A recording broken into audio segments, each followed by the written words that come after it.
Hey everybody, welcome to another edition of the EZ Cast. I'm Aaron Hogan. He is Isaiah Z. Collier, or Zay Collier as we call him, from the morning show here on the Horn. Of course, these are our video ways of recapping the show, talking about some big topics in Longhorn sports, and certainly big topics that you care about, like your brackets that are busted.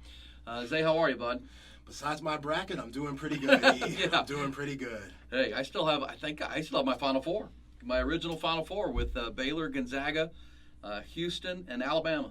Wow. Yeah. Better than me. No. My bracket's all toe up. Toe up from the flow up. Yeah, well, I think most people are after the crazy upset. So we'll get to that coming up, the brackets, the matchups in the Sweet 16. But let's start with the Longhorns. I know it was a depressing night for Texas fans. I don't remember a more depressing game from one week to the next, from a huge win to win the Big 12 tournament, where it felt like they were putting everything together. Longhorns have won 6 out of 7. Win the Big 12 tournament, beat Oklahoma State, scored 91 points, looked tremendous. Offense, inside, outside, Coleman, Jericho. This thing's cruising. This team can make a run. 1 week later, the following Saturday night, they score a grand total of 52 points and lose to Abilene Christian. Say you coached and played the game. Your father's a coach. How does that happen? How do you go from that to what we saw 1 week later?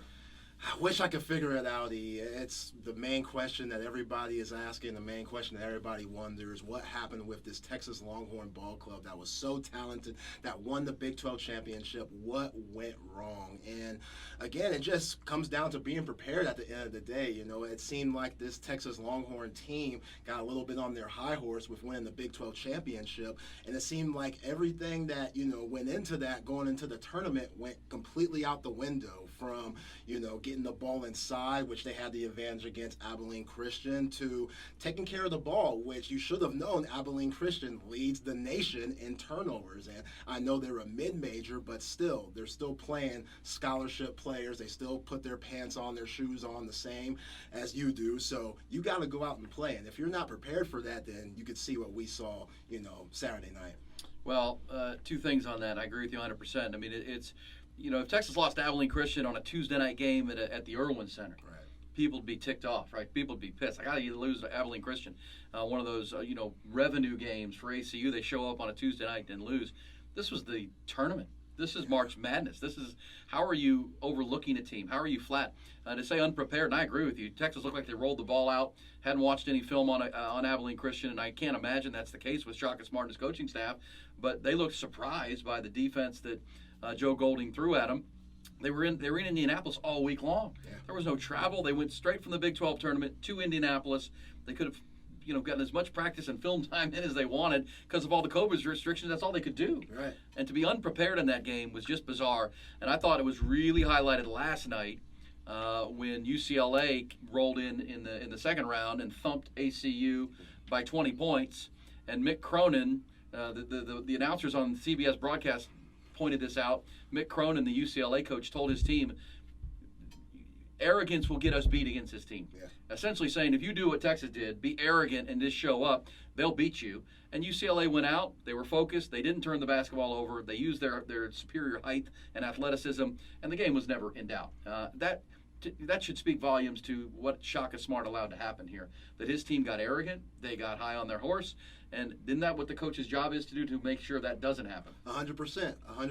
And it seemed like Shaka Smart was telling this ball club, like, hey, guys, I know we're better than these guys. We don't have to watch the film. It doesn't matter. If we go out and do what we're supposed to do, then we could beat them. And when you play in March and you're playing a team that you've never played before, they're not in your conference, they play a completely different style of play you've never seen before, you got to be prepared somewhat, because anybody can be beaten. And Shaka Smart, of all people, should know he's been that guy to ruin other teams' lives and, keep on dancing. Yeah, VCU. That's why he's here on the 40 acres in the first place. So it's very ironic that, he couldn't even figure out why this is happening, because he's been a part of it himself. Yeah, he's been the dark horse and the Cinderella before. And you're right, that is why he put his name on the map and ended up here at Texas. And that was disappointing, because it looked like Joe Golding and ACU did scour the film. They looked at every weakness Texas had, especially when Matt Coleman got some early foul trouble and they had to have Courtney Ramey and Andrew Jones as their primary ball carriers. They really attacked Texas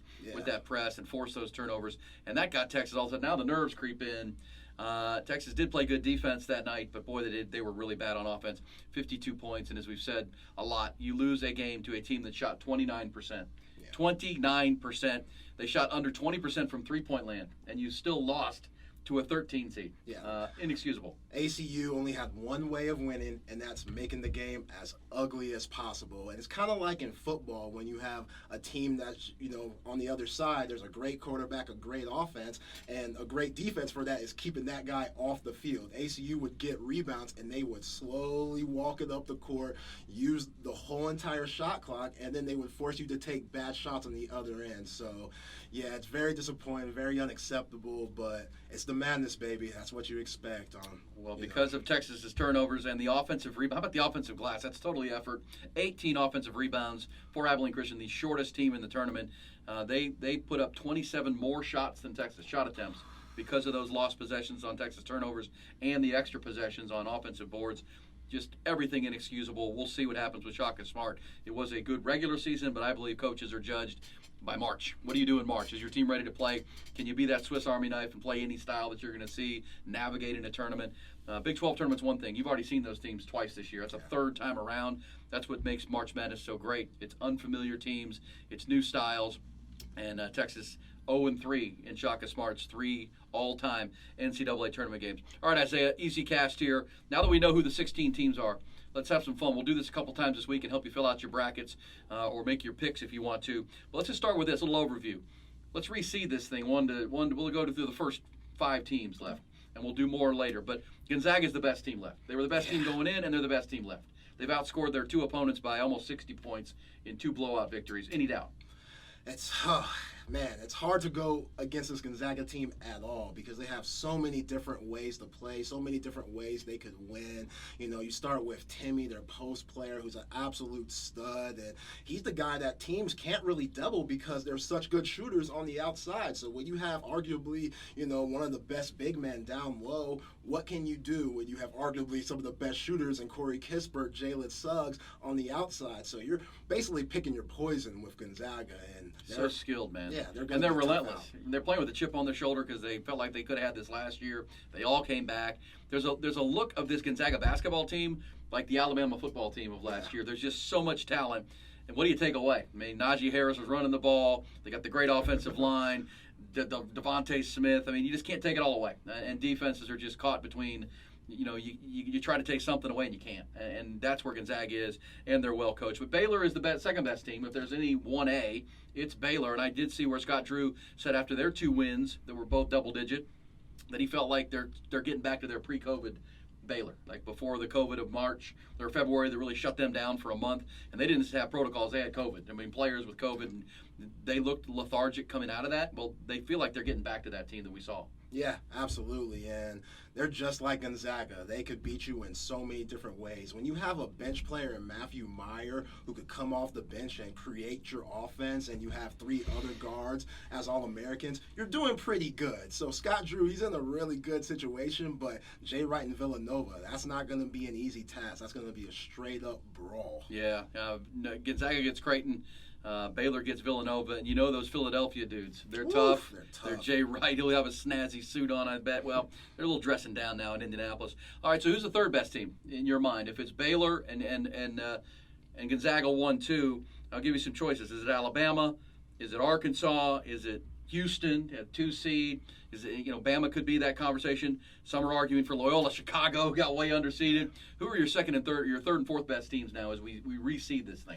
I like Alabama a lot. I really do. They play a certain NBA type of style with their threes and, layups only type of method. And, it works with the type of players that they have. They will space you out. They don't have a true big. Their guy who is SEC Player of the Year, Herb Jones, he's kind of their big man, but he's kind of the guy that could do it all. He's about 6'8", could pass, shoot, and, create for other players. And then Petty and Queerly, they're absolute studs who could really space the floor, especially shooting the ball.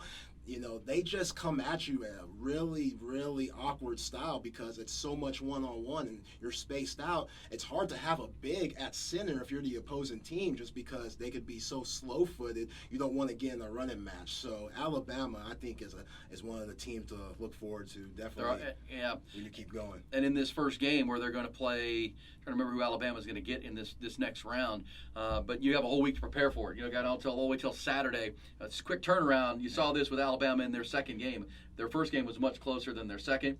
That's going to be a challenge trying to get ready for Alabama on a quick turnaround if they can get this first game in the Sweet 16 round. I like them a lot. University of Houston is a 2 seed. Kelvin Sampson has a really good team. They got a Kentucky transfer that can really go.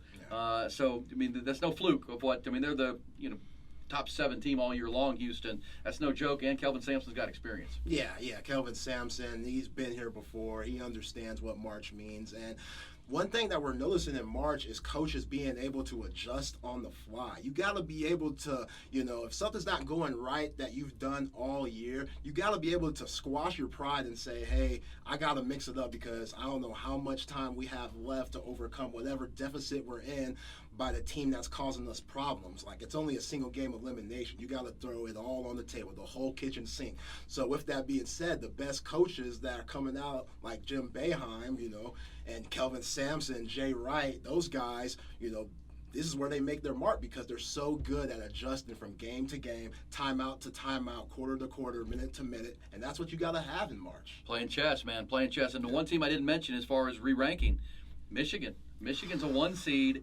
Juwan Howard, new to this game, but boy, he did a great job to get them here. They were struggling with LSU, and they made some adjustments, and they finished strong.